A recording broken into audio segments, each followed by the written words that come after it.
समोर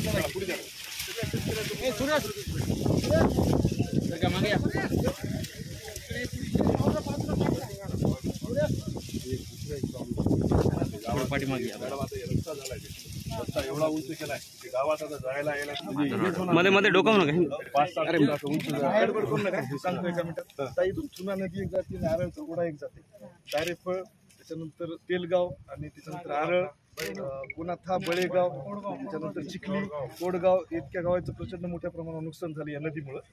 आपण नदी सरळीकरणाचं पण आपल्याला करावं लागणार. काही प्रमाणात हात मागे नदीचं सरमागे